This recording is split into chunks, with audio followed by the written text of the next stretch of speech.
پانی جو ہر وقت حضرت عباس کے روزے کا طواف کرتا رہتا ہے، یہ کب سے ہے، کیسے ہے، کیوں ہے، کوئی نہیں جانتا۔ آج آپ کو مولا غازی عباس علمبردار علیہ السلام کی قبر اقدس کا سرداب اور پانی کے بارے میں بتایا جائے گا۔ عراق میں موجود زمین کے اندر کا پانی تقریباً سب جگہ پر ہی نمکین، کھارا اور پینے کے قابل نہیں، لیکن حضرت عباس علیہ السلام کی قبر اقدس والے سرداب میں موجود پانی انتہائی خوش ذائقہ اور بہت شفاف ہے، اور اتنی مدت گزرنے کے باوجود اس کی رنگت اور ذائقے میں کوئی فرق نہیں آیا، اور بہت زیادہ وہاں سے پانی لینے کے باوجود بھی ختم یا کم نہیں ہوا۔ اگر ہم اس پانی کے راز کو جاننا چاہیں تو ظاہری طور پر اس پانی کی اس طرح موجودگی کا راز اب تک کسی کو بھی معلوم نہیں ہو سکا، بس خدا اور اس کے خاص بندے ہی اس پانی کی اصل راز کو جانتے ہیں۔ دوستو، ویڈیو میں آگے بڑھنے سے پہلے ہم اپنے نئے آنے والے ساتھیوں سے درخواست کرتے ہیں کہ ہمارا چینل سبسکرائب کر لیں اور ساتھ موجود گھنٹی کی علامت کو بھی دبا دیں۔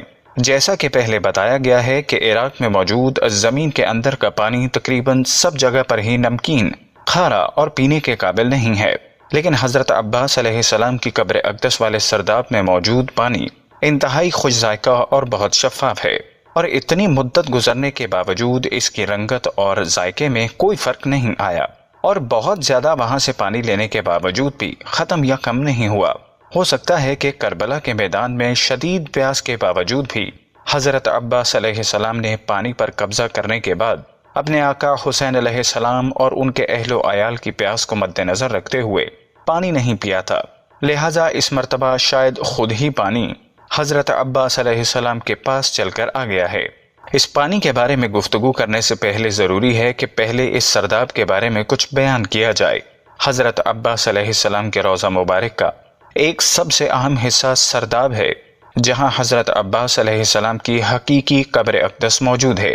یہ سرداب 8ویں صدی ہجری میں بنایا گیا تھا، لہٰذا اس زمانے کے فن تعمیر کے مطابق اوپر والے حصے کی نسبت سرداب کی دیواریں انتہائی عریض اور موٹی بنائی گئی ہیں، بلکہ اوپر والی عمارت کی دیواریں سرداب کی دیواروں کی آدھی چوڑائی سے بھی کم موٹی ہیں، لہٰذا اس وجہ سے قبر مبارک والا پورا سرداب اوپر والی عمارت کے برعکس بہت ہی تنگ ہے۔ اس میں موجود گیلریاں اور راستے دیواروں کی بہت زیادہ چوڑائی کی وجہ سے تنگ گلیوں کے مشابہ ہیں۔ سرداب کی عمارت کے بارے میں بیان کرتے وقت ہم کوشش کریں گے کہ حرم کے نئے ادارے کے زیر نگرانی، جو کہ 2 جنوری 2008 سے عراقی کمپنی شرکت الحلو العرقیہ کی طرف سے کی جانے والی سرداب میں ترمیم اور تعمیر کو بیان کرنے کے ساتھ ساتھ اس جدید ترمیم اور تعمیر سے پہلے والی حالت کو بھی بیان کریں۔ صحن کے شمال مشرقی حصے میں زریح والی عمارت کی شمالی گیلری کی دیوار میں ایک خوبصورت نقش و نگار والا دروازہ لگا ہے۔ یہ دروازہ ایک کمرے میں کھلتا ہے کہ جس کمرے کی چوڑائی 3.18 میٹر ہے، اور یہ کمرہ تقریباً 2 میٹر تک گیلری کی دیوار کے اندر ہے۔ اس کمرے کی دیواروں پر فرش سے لے کر 2 میٹر اوپر تک سنگ مرمر لگا ہوا تھا، کہ جس کو ہٹا کر اس کی جگہ نیا اور اعلیٰ درجے کا سنگ مرمر لگا دیا گیا ہے، اور سنگ مرمر سے اوپر والا حصہ پہلے فقط ایک سفید دیوار تھی، لیکن اب ایک نیا سنگ مرمر لگانے کے بعد ساری دیوار کو آئینوں اور کرسٹل کے ٹکڑوں سے مزین کر دیا گیا، اور یہ سارا کام 2008 کے نصف میں مذکور شدہ منصوبے کے تحت ہوا۔ اور اسی طرح اس کمرے کا ایک اور دروازہ بھی ہے جو شمالی گیلری میں کھلتا ہے۔ یہ دروازہ سونے کا ہے۔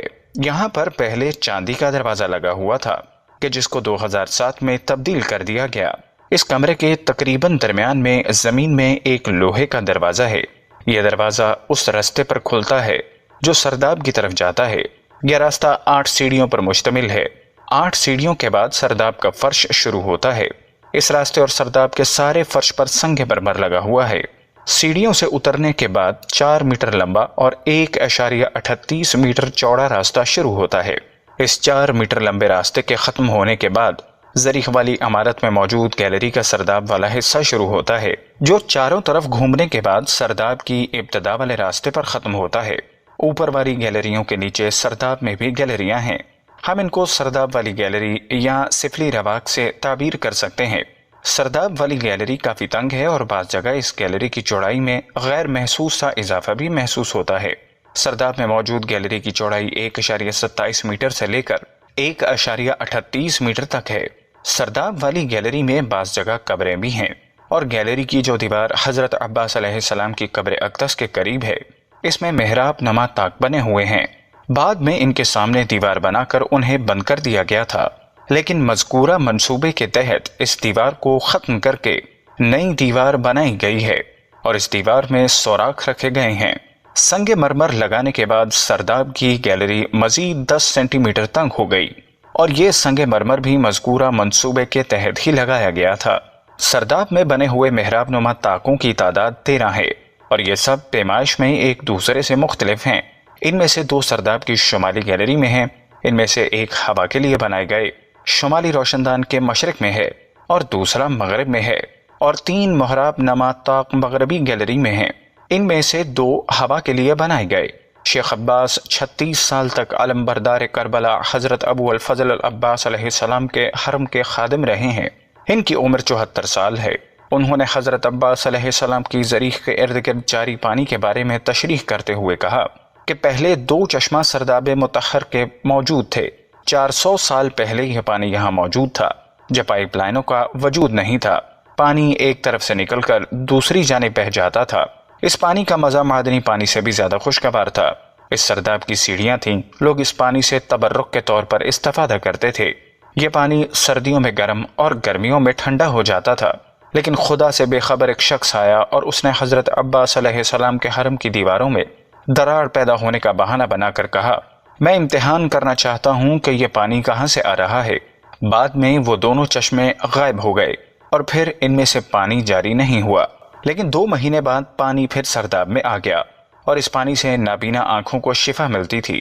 50 سال سے یہ پانی ایک ہی سطح پر باقی ہے اور اس میں کمی و زیادتی نہیں ہوتی۔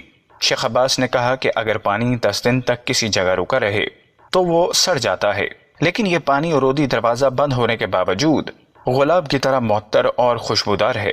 اس نے کہا اگرچہ یہ پانی راکد ہے لیکن اس کے رنگ اور طعم میں کوئی فرق نہیں پڑتا، اور اس کی دوسری خصوصیت یہ ہے کہ پانی کی سطح حضرت عباس کی قبر مبارک سے بلند ہے، لیکن پانی قبر کے ارد گرد دیوار سے قبر میں داخل نہیں ہوتا۔ کیا ہی خوبصورت معجزہ ہے کہ پانی قبر کے ارد گرد دیوار سے قبر میں داخل نہیں ہوتا۔ اس سے یہ ثابت ہوتا ہے کہ اہل بیت کی پیروی لازم ہے اور دعا ہے کہ اللہ ہمیں اپنے حال پر رحم کرنے والا بنائے اور حضور اکرم اور ان کی آل اولاد پر رحمت فرمائے۔ ناظرین، ہم امید کرتے ہیں کہ ہماری آج کی ویڈیو آپ کو پسند آئی ہوگی۔ اگر آپ کو ہماری ویڈیوز پسند آ رہی ہیں تو برائے مہربانی لائک بٹن کو پریس کرنا مت بھولیے۔ کمنٹس کے ذریعے اپنی قیمتی آراء ضرور دیں اور اس کے بعد چینل کو سبسکرائب ضرور کیجیے۔